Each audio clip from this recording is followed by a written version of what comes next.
사도행전 2장에 있는 말씀 1절부터 한 절씩 저랑 교독하도록 하겠습니다. 1절 제가 먼저 읽겠습니다. 오순절 날이 이미 이름에 그들이 다 같이 한 곳에 모였더니 호련히 하늘로부터 급하고 강한 바람 같은 소리가 있어 그들이 앉은 온 집에 가득하며 마치 불의 혀처럼 갈라지는 것들이 그들에게 보여 각 사람 위에 하나씩 임하여 있더니 그들이 다 성령의 충만함을 받고 성령이 말하게 하심을 따라 다른 언어들로 말하기를 시작하니라. 아멘. 벌써 2024년 추석이 되어가고 있습니다. 미국 살면 사실 한국 명절 지키는 게 쉽지는 않습니다. 하여튼 맛있는 송편 먹는 시즌이 되었습니다. 예전에 한국에서 그 추석 되면 기억나세요? 교통체증을 뚫고 고향 방문하던 그런 경험이 있으신지 모르겠습니다. 요즘에 한국에 어떤지 모르겠어요. 많이 바뀌었겠죠. 길도 많아지고 또 사람들이 조금 개인주의화 되다 보니까 옛날처럼 길이 막히지는 않을 것 같습니다. 제가 기억할 때 옛날 뉴스 들을 때 어떤 리포터가 부산에서 서울까지 12시간 이상 걸려서 이런 끔찍한 얘기가 기억나기도 하는데 그런 경험이 없었으면 좋겠습니다. 오늘 이 예루살렘에도 이렇게 비슷한 왁작지껄한 명절이 다가왔습니다. 이스라엘에는 3개의 큰 명절이 있었습니다. 광야에서 경험했던 그 텐트 생활을 기념하던 초막절, 그리고 출애굽과 관련된 유월절, 그리고 오늘 바로 이 오순절. 오순절은 유월절이 지난 50일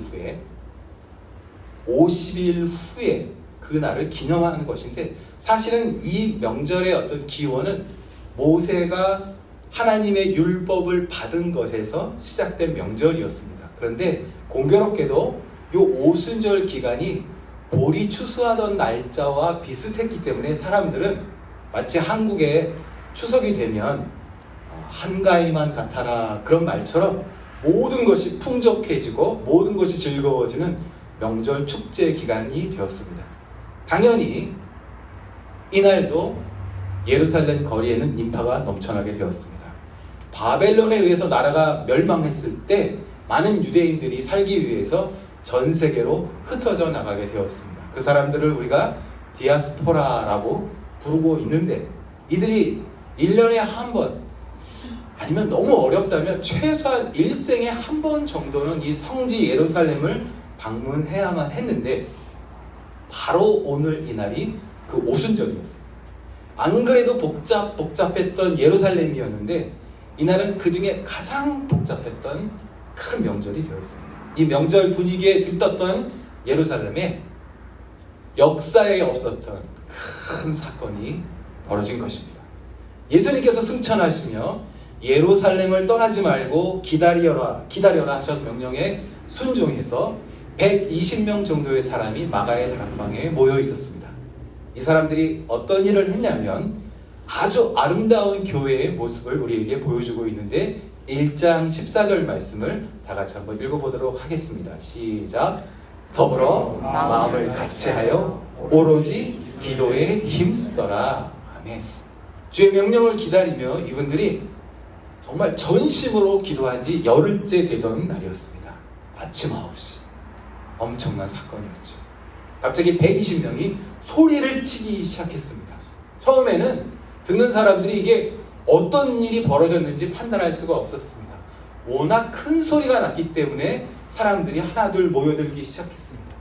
처음에는 판단하기에는 명절이니까 흥청망청 혹시 술 주정뱅이들이 소란을 피우는 것인가 싶었지만 차차 그 외침의 내용을 알아듣기 시작하면서 더욱 놀라게 되었죠. 바로 이 120명의 사람들이 성경에 보니까 최소 15개의 외국어로 무언가를 외치고 있다는 걸 알게 된 것입니다.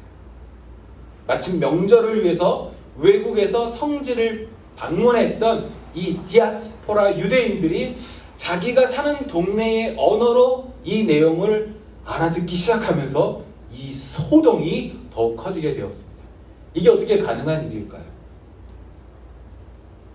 하루아침에 외국어를 말하다니요. 몽골말이 전 세계에서 배우기 5번째로 어렵다, 이런 평가가 있는데 1등부터 4등까지는 어디 아프리카 토인의 부정말이라고 저한테 몽골말 선생님이 이렇게 농담하시더라고요. 제가 몽골말 배우느라 안 그래도 몇 개 안 남은 머리털이 더 많이 뻗어버렸는데, 저는 이런 얘기 들으면 너무 억울한 것 같습니다. 열흘 동안 기도했더니 외국어를 하게 되었더라. 이게 어떻게 가능한 일일까요? 이 엄청난 어떤 이 이벤트 때문에 사람들이 모여들기 시작했습니다. 엄청난 군중들이 마가의 다락방 앞에 꾸역꾸역 모여들기 시작했습니다.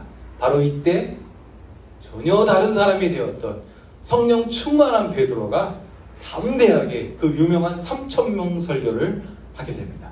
제가 스크린에 이 명설교를 요약해 보았습니다. 스크린을 보여주시면 베드로가 먼저 요엘 선지자가 예언한 성령을 언급합니다. 오늘 우리가 예배를 시작하며 이 예언을 우리가 선포하였습니다. 바로 그 성령이 오늘 이곳에 우리에게 임하였다라고 담대하게 선언합니다. 그리고 성령을 주신 이유를 설명하기 시작하는데, 누구든지 예수의 이름을 전하는 자는 구원을 받게 된다. 당신들이 바로 얼마 전에 못 박혀 죽였던, 십자가에 처형했던, 잔인하게 죽였던 그 예수가 다시 살아났다. 그렇기 때문에 이제 누구든지 회개하여 예수 그리스도의 이름으로 세례를 받고 죄사함을 얻는다면 구원이 있다, 구원이 있다라고 담대하게 설교하는 것입니다. 이 순간, 한순간이었습니다. 긴 설교가 필요치 않았습니다. 어떤 종교적인 퍼포먼스가 필요한 것이 아니었습니다. 한 번에 신도의 수가 3,000명, 교회가 그렇게 탄생한 것입니다. 하나님께서 약속하셨던 성령이 강력하게 나타나자 그 결과로 교회가 탄생한 것입니다. 오늘날 이 세상의 모든 교회들이, 특별히 우리 반석위의 교회도 바로 이 똑같은 성령에 의해서 탄생했음을 기억하며 성령으로 다시 한번 충만할 수 있기를 진심으로 소원합니다. 아멘. 제가 예전에 한국에서 지하철 타고 가는데 제 옆에 몽골 사람이 부부가 앉아서 다투더라고요. 제 옆자리 두 사람이 소리를 높이지는 않았지만 이렇게 조금하게 이렇게 조금 막 심하게 싸우더라고요. 아마 그 부분을 제가 옆에서 알아듣는다고는 전혀 생각지 못했을 것 같습니다. 한국말 하는 몽골 사람은 몽골에 가면 뭐 몇십만 명 있을 수도 있어요. 하지만 한국 사람이 몽골말 한다는 것은 현실적으로 아주 희귀한 현상이기 때문이죠. 모국어가 아닌데 이렇게 어떤 언어를 할 수 있다는 것 정말 어려운 일이라는 거 LA 사는 우리들 잘 알고 있습니다. 우리가 영어 좀 해보려고 얼마나 많은 시간과 노력과 돈을 써봤지만 멈춰야만 했겠습니까? 그런데 오늘 예루살렘 교회는 그 당연한 인간의 원칙을 한 방에 무너뜨려 버렸습니다. AI 컴퓨터도 없는데 다른 언어를 배울 필요가 없어져 버린 것이죠. 이 사건 가운데 우리가 주목해야 하는 하나의 포인트가 있습니다.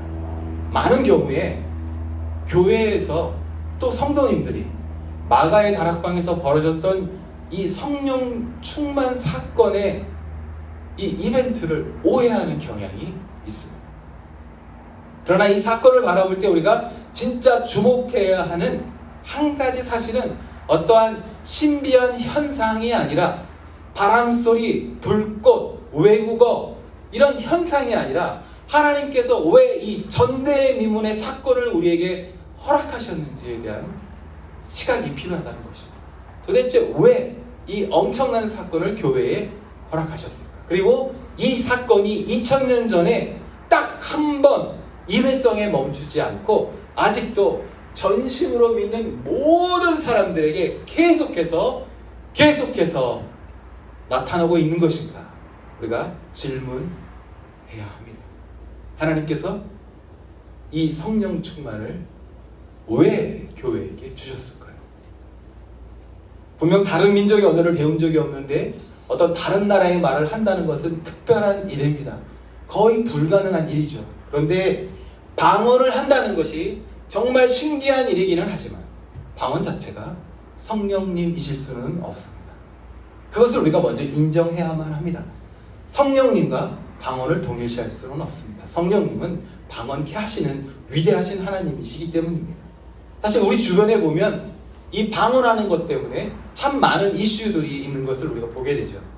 그러나 저는 이 방언이 성령의 좋은 선물이고 또 우리 모두 다 성령 충만하여져서 이렇게 자유롭게 방언하시기를 저는 권유합니다. 그러나 성경은 방언보다 중요한 것이 있다고 분명히 우리에게 말씀하고 있으시죠. 바로 사랑이 없는 방언은 그저 시끄러운 꽹과리 소리다라고 밝혀주신다는 것입니다. 사실 우리는 이 방언이 진짜인지 가짜인지 싸우면서 감별할 필요도 없습니다. 그 열매로 판단될 것이기 때문입니다. 예수님께서도 말씀하셨죠. 그냥 가라지를 놔두어라. 잘못하면 알고까지 상한다. 그건 나중에 열매가 있느냐 없느냐로 판단할 수 있다.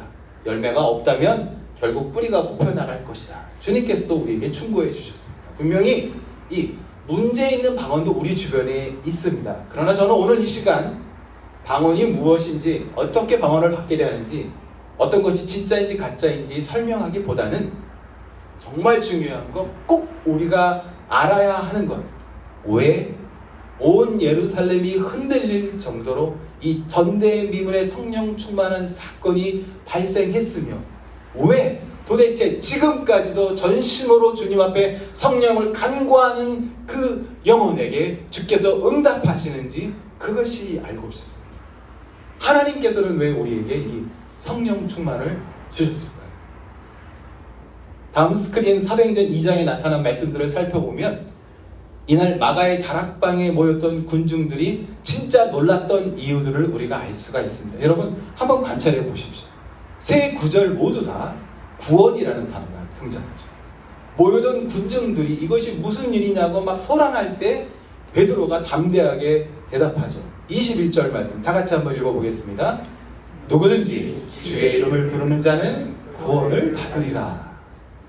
이 베드로의 명설교를 듣고 그 말을 정말 마음에 찔렸던, 양심에 찔렸던 사람들이 다시 질문하게 됩니다. 그럼 선생님, 우리가 어떡하죠? 그때 베드로가 제시한 인스트럭션이 40절 말씀입니다. 다 같이 이 패역한 세대에서 구원을 받으라. 그리고 47절 말씀에 보면 이 오순절날 아침에 생겼던 이 드라마틱한 이벤트가 끝나며 최종 결말을 우리에게 알려주시는데 47절 말씀도 다 같이 주께서 구원받는 사람을 날마다 더하게 하시리라. 아멘. 왜 성령 충만을 주셨나요? 바로 구원자이신 예수 이름으로 구원받게 하시려고 성령을 주셨고, 그 자연스러운 결과로 구원받는 사람들이 더욱 늘어났다라는 구절을 우리가 볼 수가 있습니다. 이날 전 세계에서 모여들었던 디아스포라가 놀랐던 이유는 다른 민족의 언어, 어떤 방언이라는 특이한 현상 때문만이 아니었고, 바로 이 120명이 술 취한 사람들처럼 외쳐대는 이 방언의 내용이 하나님의 구원, 그 구원이 바로 예수님이시다. 십자가에 죽었던 예수가 살아났으며 그 살아난 예수가 구원이시다라는 그 메시지를 들었기 때문에 디아스포라가 놀랐던 것입니다. 성령 충만은 지독한 겁쟁이들도 오직 예수가 구원자라고 외치게 하십니다. 성령 충만은 예수를 증거하게 하십니다. 바벨탑에서 사람의 언어를 흩으셨던 하나님께서 오히려 이 오순절 교회의 탄생 이래 모든 사람의 언어를 성령으로 통일케 하시며 한 가지 사실을 선포하게 하셨습니다. 바로 예수님이셨습니다. 이날 유대인들은 신기한 방언 때문에 놀란 것이 아니라 십자가에 얼마 전에 죽었던 예수가 다시 살아났으며 그 살아난 예수가 나의 구원자이시라는 사실 때문에 그들의 양심이 찔린 것이고, 예수의 그 권위 앞에 돌아올 수밖에 없었던 것입니다. 이 시간 우리 모두 다 하나님 마음을 들을 수 있기를 소원합니다. 성령 충만이 예수님을 증거하게 하십니다. 방언이라는 아주 신기한 사건으로 시작했지만 이 방언이 말하고 있는 예수가 구원자이시다라는 이 메시지가 오순절 아침 9시에 온 예루살렘을 깜짝 놀라게 만들었습니다. 마치 큰 명절을 맞이해서 예루살렘을 방문했던 그 수많은 언어 능력자들에게 나타나셨던 그 성령님께서 예수님을 증거하는 그 말을 들을 때 예기치 못했던 큰 부흥이 시작한 것입니다. 이렇게 성령 충만한 결과가 나타났던 이 케이스는 예루살렘뿐만이 아니었습니다. 곧 이어 발생했던 사마리아의 부흥에서도 같은 결과가 있었고, 바울의 선교 여행 그 도시마다, 그리고 2000년이 지난 지금 현재까지도 결말은 동일합니다. 성령 충만은 예수님을 증거하게 하십니다. 바로 이 동일한 성령 충만함이 오늘 우리 모두의 마음을 만지시기를 축복합니다. 아멘. 천사의 방언인지 천국 방언인지 웃기는 얘기도 하더라고요. 애기 방언인지 중국 방언인지 할렐루야 방언인지 어떤 방언을 하느냐는 사실 그렇게 중요하지 않습니다. 중요한 것은 그 방언이, 그 성령의 프랙티스가 무엇을 이야기하고 있는가가 가장 중요합니다. 그 성도가 무엇을 이야기하고 있는가, 그 목사가 무엇을 이야기하고 있고 그 교회가 무엇을 하려 하는가, 그것이 가장 중요할 것입니다. 진짜 성령의 충만함은 방언 자체가 아니라 그 방언이 예수님을 증언해야만 합니다. 예수를 증거하지 못하는 방언은 그저 울리는 꽹과리일 뿐입니다. 예수를 증거하지 못하는 목사도 그저 울리는 꽹과리가 되어서 다른 사람의 귀와 마음을 아프게 할 뿐입니다. 성령 충만함으로 탄생하던 날부터 교회는 예수를 증거하기 시작했습니다. 탄생하면서부터 교회가 해야 할 일에 대하여 지시받았으며 사명을 받은 것입니다. 교회는 어떤 신비한 현상 중심으로 모이는 것이 아니고, 또는 그 신비한 능력의 힘을 빌어서 내 소원을 이루려는 것이 아니라 성령 충만함으로 예수가 내 영혼의 구세주이심을 이 패역한 세대에게 선포하여 구출하는 것입니다. 그것이 우리 반석이의 교회가 가진 가장 중요한 사명인 줄 믿습니다. 제가 예배 시간 전에 우리 신장로님께 여쭤봤습니다. 고혈압 약을 저혈압 환자에게 처방하면 큰일 나죠? 여쭤봤더니 맞다 그러시더라고요. 큰일 나는 일이라고 하시더라고요. 그러나 참 많은 미니스트리에서 고혈압 약을 저혈압 환자에게 처방하듯이 성령 충만함을 처방하는 것을 보게 됩니다. 하나님께서 성령 충만함을 우리에게 주셨던 것은 영혼을 구원하기 위함이셨는데, 혹시 우리는 우리의 신앙 가운데 그 성령 그 현상을 신기해하고 그것을 쫓아가고 우리에게 주셨던 이 소중한 성령 충만함의 이 선물을 우리의 욕심을 이루기 위한 것에 사용하고 있지는 않는지 우리가 돌아보아야 할 것입니다. 저는 말씀을 준비하며 저 자신에게 물어보았습니다. 혹시 교인 3,000명을 만들려고 성령 충만을 구하고 있지는 않은가? 여러분은 어떻게 대답하시겠습니까? 분명히 영혼 구원에 사용하라고 이 반석이의 교회를 우리에게 허락해 주셨는데, 혹시 내 병을 고치려고 내 자녀를 위해서 또는 내 사업을 위해서 하나님의 이 성령 충만을 도깨비 방망이로 사용하고 있지는 않은지 우리가 대답해 보아야 할 것입니다.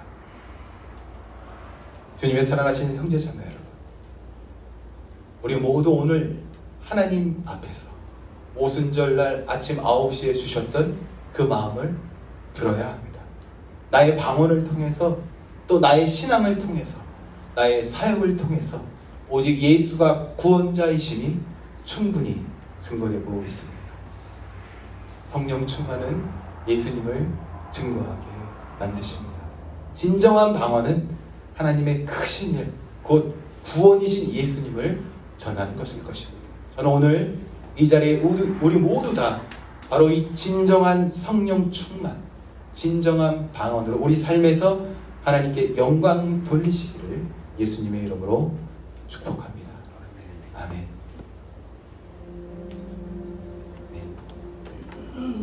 우리 잠시 하나님 앞에 멈춰서서 그분의 마음을 들어볼 수 있기를 원합니다.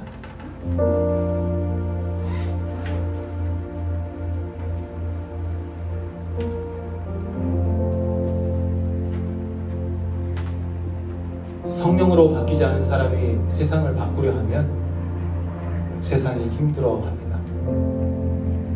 하나님은 세상이 아니라 먼저 나를 바꾸시기를 원하시죠. 성령이 임하시면 세상이 변하고 교회가 변하기 전에 일단 내가 먼저 바뀌어야 합니다.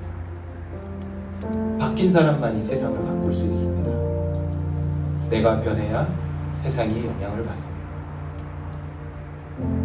성령 받지 않은 사람들의 시도하고 있는 부흥 때문에 우리 주변이 지쳐가고 있지는 않은지, 먼저 성령 받은 사람들을 통해서 하나님은 땅 끝까지 다가와 주셨습니다. 이 시간 잠시 하나님의 마음을 더욱 들어보겠습니다. 혹시 여러분 마음속에 깨닫게 하시는 것들이 있다면 믿음으로 받아들이시면서 다시 한번 십자가 앞에 순종하시기로 결정하시는 시간이 되시기를 축복드립니다. 잠시 주님 앞에